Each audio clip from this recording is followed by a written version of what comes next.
Once there was a bad and jealous queen. She had a kind and beautiful daughter. Many princes from many countries wanted to marry the princess. The queen said to each prince, "Before you marry my daughter, you have to do something for me." And then she gave him an impossible job. When he couldn't do it, she said, "Now you will die." And her woodcutter cut off his head. "You will never marry," she said to her unhappy daughter. And she laughed. Prince Charles was the son of a poor king in a small country. He heard about the beautiful princess. He said to his father, "I want to marry her." "Never," cried the king. "The queen will kill you. You are my only son. I cannot lose you. There are hundreds of beautiful women in the world. You don't have to marry this one." But the prince was very sad. He couldn't eat. He couldn't sleep. In the end his father said, "Go, then, go to the princess. I hope you will do better than the other princes. I hope I will see you again." The prince was very excited and he danced round his rooms. He ate a lot of food and got strong again. Then he began his journey. He had no servants because his father was poor. "I'll find servants on the way," he said. After a short time, the prince saw a small mountain. "What is that mountain?" he thought. It wasn't there before. He went nearer. It wasn't a mountain.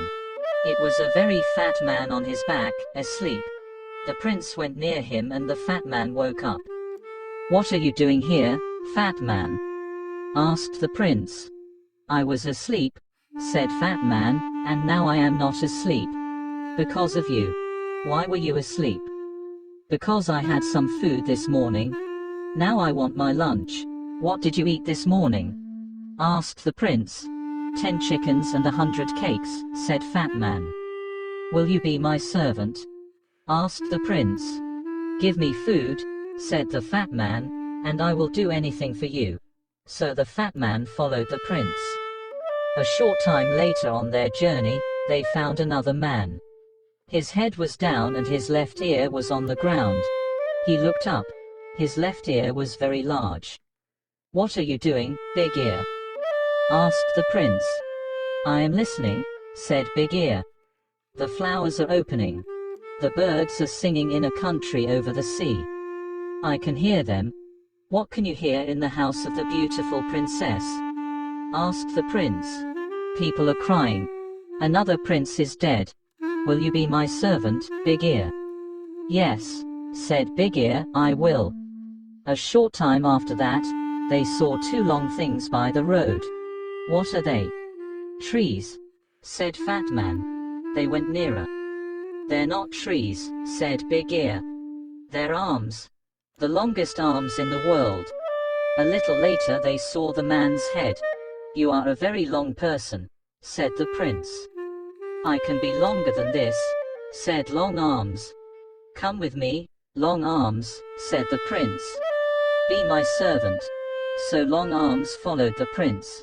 Next they saw a man with a hand over one eye. "Is there something in your eye?" asked the prince. "No," said the man. "I can see a long way. I can see through things, buildings, mountains, water. When something is near me, I have to put my hand over one eye. Then I can see it. Come with me, Quick Eyes," said the prince, "and be my servant." And Quick Eyes followed the prince. They went on their journey and the sun got very hot. The prince opened his coat. They came to a man by the road. He wore 2 thick coats and a large hat. They could not see his face. Sun got very hot. The prince opened his coat. They came to a man by the road.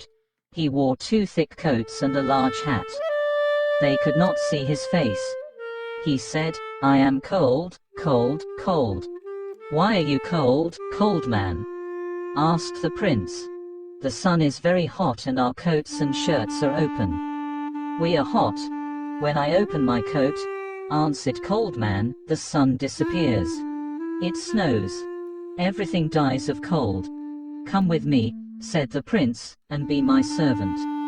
But please don't open your coat." Cold Man went with the prince. Prince Charles and his servants arrived at the city, and the prince went to the queen.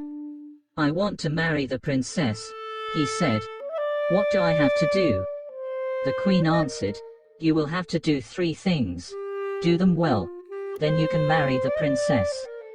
"What is the first thing?" asked the prince. "I have a beautiful blue jewel. Yesterday it fell into the river. Bring me the jewel before the sun goes down." The prince went back to his servants. "How can we find the jewel?" he asked them. Quick Eyes took his hand from his eye. "I will look for it." He went to the river. "There it is, over there." "I can't see it," said Long Arms. Then Fat Man opened his mouth and drank the water in the river. A short time later, the river was dry. Long Arms got the jewel and gave it to the prince. The queen was very angry when she saw the jewel. Then she said, "Tomorrow I will give this prince a very difficult job." She thought hard. She did not sleep that night. The next morning the prince woke up early. He went to the queen again. "You are hungry after your long journey," she said, with a cold smile. "I have 30 chickens outside. Eat them before 12 o'clock. I do not want to find 1 chicken leg. Can I invite a friend?" The prince asked. "I do not like eating without a friend." "You can ask 1 friend," said the queen. The prince left. "He will die this afternoon," she said to her daughter. And she laughed. The prince went back to his friends. "Come with me, Fat Man," he said. Fat Man quickly ate the 30 chickens. Then he ate the queen's other animals, the bread in the kitchens, the fruit on the trees and the vegetables in the ground. "Now what can I eat?" asked Fat Man. There was nothing there, so he went to sleep. At 12 o'clock the queen called for her lunch. She waited and waited, but no food came. She went to see the cook. "Where is my lunch?" she asked. "A fat man ate everything in the gardens and everything in the kitchens. There is no food." The queen got angrier and angrier. Then she thought of a plan. "Ha ha!" she laughed. "Now I will catch him." The prince came to her on the 3rd day. "Will you eat with me tonight?" she asked, with a lovely smile. "And after that, would you like to sit with the princess for 2 hours?" "Yes," answered the prince. "I would love that." "You will not fall asleep when you are talking to the princess?" asked the queen. "Fall asleep?" cried the prince. "Never. When a person falls asleep with the princess," said the queen, "the princess disappears by magic. Then that person dies." The prince put on his most beautiful clothes. He ate with the queen. Their conversation was very cold. Servants brought wonderful food and wonderful drinks. When the prince turned away for a minute, the queen quickly put something into his glass of wine. The prince did not see. He drank the wine. Then the queen took him to the princess. They climbed up many stairs to a high room. The princess sat sadly by the window. The red light of the evening sun lit up her beautiful face. The river below, the flowers round the window and her dress were the same color. The prince sat near the princess. They were very happy for a short time. But the prince's eyes suddenly felt heavy. He started to fall asleep. He couldn't hear the princess's words. His eyes shut. He was asleep. Half an hour later, he opened his eyes again. The princess wasn't there. He looked everywhere in the room, but he couldn't find her. He ran to the window and looked out. He saw Big Ear below.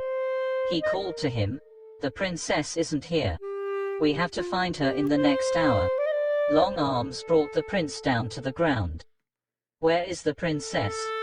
Can you hear her, Big Ear?" Big Ear put his ear to the ground. "Yes," he said. "I can hear her. She is calling. She says that she is across the river. She is inside a tree. Her mother's men put her there." Quick Eyes looked. "Yes," he said, "I can see her. But how can we get her?" cried the prince. "I have an idea," said Cold Man, and he opened his coat. Snow fell. Everything went white. Cold Man jumped into the river and the water was ice. They ran across the ice and brought the princess back. Long Arms put the prince and princess back through the window into the high room. They sat down and the door opened. The queen came in. She could not speak when she saw the princess. She gave them a cold smile. "We are having a very interesting conversation," said the prince. "We are talking about trees and rivers. Come with me," said the queen. "It is night. Your bedroom is ready. Your servants can sleep there too." The prince said good night to the princess and he and his servants followed the queen. She took them to a big room. The queen shut the door. She ran to the cook and said, "Make a great fire under their room." After a short time the room got very hot. The prince went to the door but he couldn't open it. "I can hear a great fire below us," said Big Ear. "This is wonderful," said Cold Man. "I feel really warm for the first time in my life." "Open your coat, Cold Man," said the prince. When Cold Man opened his coat, the room got colder again. "That's better," they said. The queen listened at the door. She heard them. She ran to the cook and said, "Make the fire hotter." Cold Man smiled. "I am warm again," he said. "They are cooking us," said the other servants. "Take off your coat," said the prince. The prince took Cold Man's coat away. "I am too cold," said Cold Man. "Please give me back my coat." Snow fell in the room. The prince could not speak because he was too cold. Fat Man cried. There was ice in his hair. The queen came to the door. She listened. "Nothing. They are dead now," she said. She opened the door. The prince and his servants ran out of the room. "Let's go and sit by a fire," said the prince. "My face and hands are blue with cold." The queen could not win. She knew that now. So she left the country. The princess married the prince and they lived happily. And the good servants lived with them.